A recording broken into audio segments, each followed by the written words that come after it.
had an accident. What? You had an accident? Yeah, I'm really sorry. Your car got wrecked, but you can pay with insurance, no problem. Oh, it's totally fine. It's not covered by insurance at all, so I'll just go ahead and take $50,000, which was what that car cost, straight out of your husband's salary, okay? What? Trouble busters! It should be all right if I just bring some things, right? Well, silly me. I'm sorry. My name is Helen. I'm a housewife who's being harassed by a mom friend who lives nearby and has numerous bad habits that directly affect me. I'm fine with you borrowing a few things, much like I would do so, but this goes far beyond the concept of borrowing, doesn't it? I said I was going to return it all, didn't I? What's with you and frickin' treating me like I'm a thief, eh? As you can see, screaming is her usual way of communication. You literally cannot tell who the culprit is in this situation at first glance. I really want to be more direct with her. But this bitch is the kind of person who walks around wearing trouble as her clothes. And I don't want to cause trouble over something so small. And now you know my predicament. But eventually, something would occur, created by her and her husband's incurable clumsiness, and it was truly despicable. I had an accident. What? You had an accident? Are you okay? You're not injured? I'm fine. I'm totally fine. Oh, well, that's good. Honestly, driving a car you're not used to is truly a wrong decision to make. Did your husband buy a new car? No, Helen. Huh? But driving a car you're not used to? The trans sure is sturdy, isn't it? The trans? Yep. Well, out of all the things I've borrowed from you up until now, the car was the most awesome of all. What? Car? Borrowed? Yeah, I found it abandoned in your parking space, so I borrowed it. Who calls that abandoned? It was parked there, for God's sake. Oh, is that right? But you didn't tell me that, so it's your fault, isn't it? That logic will not hold up, Miss Kathryn. If you were driving the car, that means you brought the keys from inside the house, didn't you? The keys were lying at the entrance of your house, silly. No, the keys were hanging up at the entrance, weren't they? Lying there makes me sound so careless, more careless than a 14-year-old violent delinquent with a metal bar in a kitchen. It's not always acceptable to make whatever item you find on the ground your own property and do whatever you want with it. You took the keys out of the house and stole the car. Hey now, come on, you know full well that's bullshit. The last time we had a tea party amongst us mom friends at your house a few weeks ago, you said something along the lines of, "It's only my pleasure to give Miss Kathryn the privilege of driving our new trans. And even if you should get into an accident, Miss Kathryn, you don't need to worry, we can just cover it with the insurance." Yeah, I remember you showing off your new car in front of everyone like that. I wouldn't say something like that, though. You're mad. Oh, it's rare for me to see you so mad.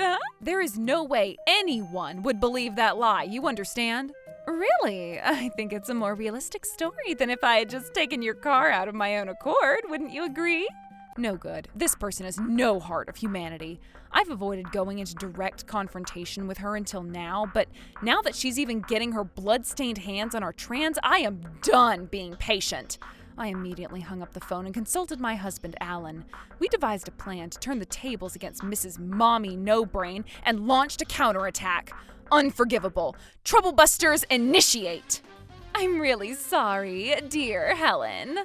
Oh, that's totally fine. It's not covered by insurance at all, so I'll just go ahead and take $50,000, which was what that car cost, straight out of your husband's salary, okay? What? My husband is currently on his way to directly negotiate with your husband, Miss Kathryn. Wait, why? Why? You don't know? Your husband's workplace was bought out by Alan's company, you understand? What? Oh, I suppose Harrison didn't tell you then. No, he frickin' did not! Even if you get angry at me, Kathryn. Even if Alan buying out Harrison's workplace is true, don't you think it's ridiculous to have your salary taken away just like that? Compared to what you did, Miss Kathryn, it's nowhere near ridiculous. What the? Hey, who do you think you're? Who do I think I'm talking to, you ask? A bitch that belongs to the streets is who. How? The sheer toxicity of your neighbors all depends on frickin' luck. We just went and bought that house that happened to be next to yours. And even our sons get along famously well. The only problem is you with your uncanny sense of stupidity. And since the damage isn't that bad, we started living here first, so there was no reason to run away. So I just sucked up my pride and put up with it, and didn't resist your bullshit. But you messed up big time, Miss Kathryn. What do you mean I messed up big time? Think for one damn second you stole our car. You wrecked our car. What are you talking about? You gave me permission to drive that car whenever I pleased. And you also said you would pay for everything in the event I had an accident. Where in the world would such a brain-dead woman exist? Whatever you say, bitch. You have no chance of winning either way. Because, you see, I have… I heard that Helen would indeed lend her car to Kathryn, and even said that she would pay for everything if there was an accident. I heard that too. I remember it well because my husband was annoyed that a high-class person was different enough to buy and insure a trans. Helen should pay the bill. You get what you deserve after boasting so much. Seriously? I see. So she kindly took the initiative. Well, with all the testimonies we have here, it can't be helped, can it? Is that so? You're willing to go this far, are you? This far? What do you mean by that? It's all the truth. Well then, by all means, let's have a dispute. If you don't mind then, starting with you, I'll reel in the whole group of moms that all live and breathe lies and deceit. What can you do by yourself, bitch? I suppose you understand this already, but lying to get people to pay insurance is a crime, you see. Of course, cooperating with that crime will be determined as fraud as well. That is, only if what you're saying is true, right?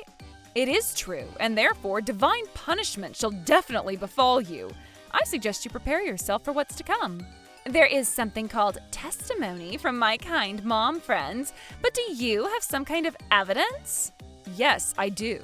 Oh, really? You do you? Are you talking about the dash cams in your car? What if it was? Hey now, just what are you talking about? Oh, nothing special. The dash cam you were using as your trump card is broken.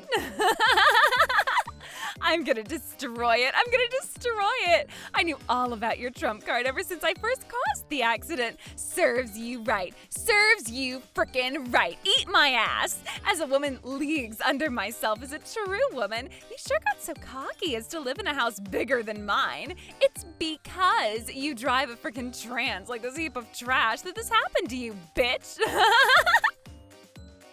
Oh, I'm so sorry, Miss Helen. What are you gonna do now, eh? Fulfill your promise, will ya? She's on her damn frickin' knees, pleading for forgiveness. Now forgive her. That's right. It was you who said you would deal with anything related to the car, including accidents. So you should take responsibility for that. Really, if I really did say something brain dead like that, yes, I would fulfill any promise I made. But I never said that. Enough with your damn lies. Sadie, Cynthia, don't blame Helen too much about this. After all, she merely said something reckless without thinking about the consequences. The insurance fee for the car will explode, too. And her husband will be really angry with her when he gets home, too. It's so sad. Don't cry, Kathryn, darling. That's right, it's all Helen's fault. I know it is. Kathryn, there's really no need to cry. I'm sorry. But you pay the insurance fee for the broken trans. No, that is not possible. Still saying that? Give up, you. I'll say it again and again. The car is not covered by insurance. So I'll deduct $50,000, which is how much it cost, from your husband's salary. That is set in stone, I'm afraid. Listen to me. That is frickin' invalid, isn't it? Of course, since you said you'd take responsibility, right? I agree. Sorry, I didn't mean a word. Say that and I swear to God I won't forgive you. I have proof that Kathryn took the car without permission, you understand? What are you on about? If you're talking about the dash cam, it's broken and no longer usable. Additionally, you clearly told me that you would lend me your car and pay the insurance if there was an accident. Oh, is that so? If so, you wouldn't be surprised if I had the dash cam data now, would you? Huh? Were you even listening to us, Helen? Your dash cams were broken in such an unfortunate accident. And that's why, if I may. What if I told you that the dash cam was directly connected to my computer until the moment it was destroyed in the accident? What if the settings were set to transfer the data to not only my home computer, but also my phone and my husband's phone? What? No shot. Transferred? The data up until it was destroyed was properly recorded and saved on all these devices. Do you understand what that means, Kathryn? What's wrong? Now is the time to cry, bitch. Do you have it saved? Until where? By which you mean? I'm asking you where the data of the dashcam was recorded and saved on your devices. If you get any closer, someone will be called. Go ahead, I have 5 people on my side here. A mom friend who absolutely wrecked an expensive car that belonged to someone else and shows 0 remorse after the act, and more mom friends who seek to protect the culprit. Do you really think I'd call all of you to my house without any necessary reinforcements? What? Who? I've got my husband's best friend, Mr. Aiden Anderson, waiting upstairs. Aiden Anderson? Aiden is bad news, Kathryn. This is uncalled for. If you don't get violent, nothing will happen, ladies. What I want is a thorough discussion of the situation, the data from the dash cam. Wait, what? Just tell me without being so stingy. I suppose that should be right. From the moment you said you had an accident? Yes, I think that was it. When I said I had an accident, but that means... But it was you, Helen, who said it was okay to drive the trans. What? But I never did say anything like that. What? Well then, I honestly have nothing to worry about, because if that's when the recording started, that would mean the totally illegal thing wasn't caught on film. Helen, piece of frickin' cake. I was almost fooled by your innocent acting, I'll be honest. If the recording started after I had the accident, it should be confirmed that you said I could borrow the car from you and that the insurance for the accident would be taken care of. I haven't said anything extraordinary. I didn't think this option would work, honestly. Of course it wouldn't. Isn't it unacceptable to make a big fuss about your magnanimity and then shy away from a legitimate promise once problems occur? I should think it is. But I haven't said anything, have I? Yes, you did. Just admit it already. But I don't have any proof that I haven't said anything like that. I'm not even close to being in cahoots with outsiders like you, Kathryn, so I can't fabricate facts that don't exist. Fabricated, you say? Don't call people a liar, you liar. Well, that matter is on hold for now anyway. If you have an accident with someone else's car, you can't use your own insurance to pay for it. Yes, that's right. Car insurance is insurance for the car, not the driver at all. What is with this bitch? Don't tell me she knew that and still lent her car. That's the height of showing off. It's so freaking lame that she turns around and shies away from a legitimate promise once an accident occurs. If you drive someone else's car and you have an accident, it's customary to use the insurance that's on that car, right? So I'm really sorry about this, but we really have no choice but to ask your insurance to pay for the damage. I'm also at fault for causing the accident, but a promise is a promise. Yes, it is. You simply cannot escape the fate of having to pay for the damages. Hold up, Miss On Top of the World. Did you check all that out thoroughly before coming back here? Hell no, I didn't do that. This is common sense. You didn't say anything like that when the accident happened, though. You can't stay calm that quickly after an accident now, can you? When malice really goes this far, it's kind of like a plague. I'm saying I was in the wrong too, you see? No matter how much you complain to me, if I don't show any intention to pay, you'll just have to pay. There's no escape. You're literally saying something crazy like, I'll just go ahead and take the repair costs out of your husband's salary, but you said that you would lend your car to Kathryn and that you'd take care of the insurance if she had an accident. We, as mom friends of the same neighborhood, heard you loud and clear, and thus you'll have no choice but to agree. That's right. I mean, who the hell would believe such an unrealistic thing as a mom friend of mine got into my car without my permission? So, as expected, that's your biggest defense, is it? Yeah, well, it's all true. I wonder about this, though. I said earlier that the dashcam footage was recorded after the moment of the accident. What if that was a lie, and in fact it recorded data from the moment you sped away from the driveway to the moment the camera was broken? Yeah, so what? Whatever, that doesn't prove that you never remember saying anything about lending the car to Kathryn, right?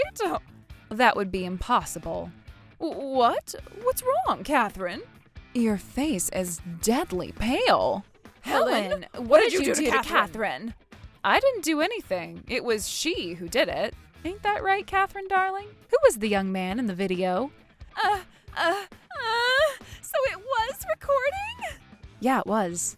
But you just said earlier that it started recording after the accident. Oh, I'm sorry. I was only giving out some hints here and there to determine how much I'm willing to forgive you. No. Sorry, darling. That was a lie. You goddamn! Do you have the luxury of being frightened, darling? Do you have the luxury of feeling anything now, darling? Wow. Recounting your affair history in someone else's car and even went so far as to do the act in said car? I'm actually glad you were involved in a large accident. I would never drive a frickin' car stained with someone else's sweat and love juices anyway. No, please. Of course, I wasn't planning on showing all that to you. I was going to delete the data from the dash cam when it was all over. That idea in and of itself is an act of a writhing snake in the grass. Listen carefully, Mistress Kathryn. Yes, ma'am. You have no say about my deducting 50 grand from your husband's salary. Actually, you know what? Screw it. YOLO, I guess. Does that mean you forgive me? Hell no. How stupid are you, really? I'll send a video of your all too physically disgusting affair to your husband, too. No, please. Anything but that. Please. No, I won't forgive you. Please, I'll do anything.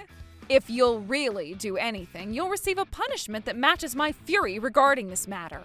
But that's impossible. If my affair's discovered, then I'll definitely get divorced. For sure I will. Get your lover to frickin' take care of you. Hell if I frickin' care. I shouldn't have taken advantage of your kindness and stole your car away. Don't think I've forgiven you for telling that lie either, huh? The same for you three, too, capiche? You goddamn deceitful, jealous, bitching banshees. I will not stop here, you hear? Once everything's in order, I'll expose the hell out of you for fraud. There's no evidence. You don't have any evidence. We don't know anything. Maybe you never told Kathryn that she could borrow your car anytime and that you'd pay it if the worst happened. It was Kathryn that stole the car, that's for sure. Are you guys going to betray me? Because we can't frickin' be the entourage of a woman who's having an affair. We weren't told anything about that either. And that also frickin' means you've been lying to us too, haven't you? Lying to us too, you say? Don't say anything unnecessary. Anyway, we're very sorry, Miss Helen. Please forgive us. Well, the rest is a matter between you and Kathryn, so we'll see ourselves out. Thanks for having us. Hold it right there. Hey, Helen. What is it? I am Sharon, part of the group of lying thieves led by the Grand Empress Kathryn Tomlinson, and I have a few screenshots of a group chat transaction where the guilty wanted to cover up the lie of you granting permission to borrow your car and whatnot. Consists of a call to arms, affirmative responses, everything juicy.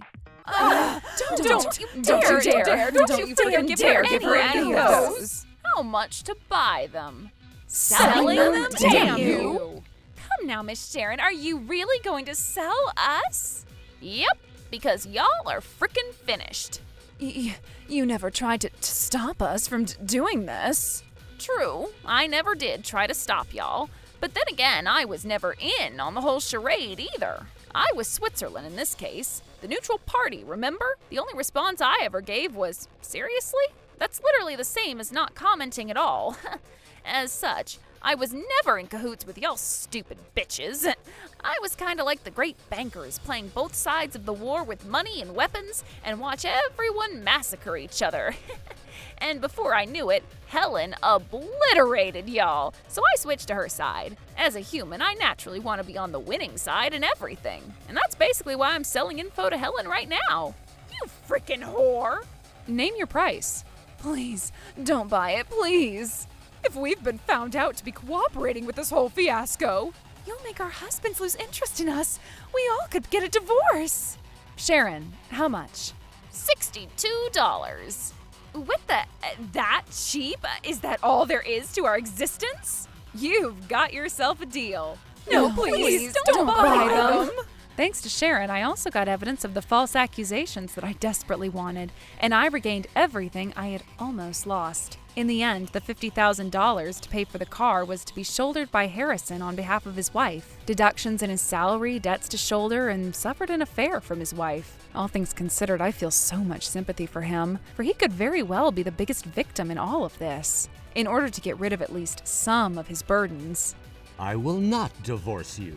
I will instead make you work to pay the $50,000 back to me for the time being. Prepare yourself. Please, honey, I'm sorry. It was just an intrusive thought, honest. And you think that excuse is gonna change things? If your repayments to me are late even by a single day, even once, I will kick your bitch ass out of the house immediately. Now shake a leg and find a job. Aww. They apparently won't divorce until she finishes paying off the $50,000 she owes him. They'll extend the repayment period to 2 years and 10 months, and as soon as she finishes paying off the bills, he'll demand alimony from Kathryn and her lover and kick her out of the house. After the chapter on repaying damages for the trans comes the chapter on repaying alimony. Either way, she won't be able to return to happiness again for the foreseeable future. Also, Sadie, Cynthia, and Florence, who all cooperated in the fraudulent scheme, seem to have suffered quite a lot, although not as much as Kathryn. Not just for this mess, but what also came to light was that those 3 witches came to Kathryn to borrow some of her things, which were my things. And they knew it was my stuff, too. Thanks to this discovery, alongside the whole accident thing, all 3 of their husbands were very enraged. And every single one of them divorced their wives. Bearing the stigma of being thieving banshees, they fled back to their parents' homes, never to return. As for Miss Sharon, she really did only make a silly comment to all the invitations to the others' evil schemes with, "Seriously?" and didn't take part. I honestly don't know if she's a good person or a bad person. And with that whole turmoil over, I felt refreshed in mind and body, free from any external threats. Finally! I strangely started feeling more grateful for the things I have after realizing how truly wonderful it is that we don't have to lose things to others. Trouble Busters!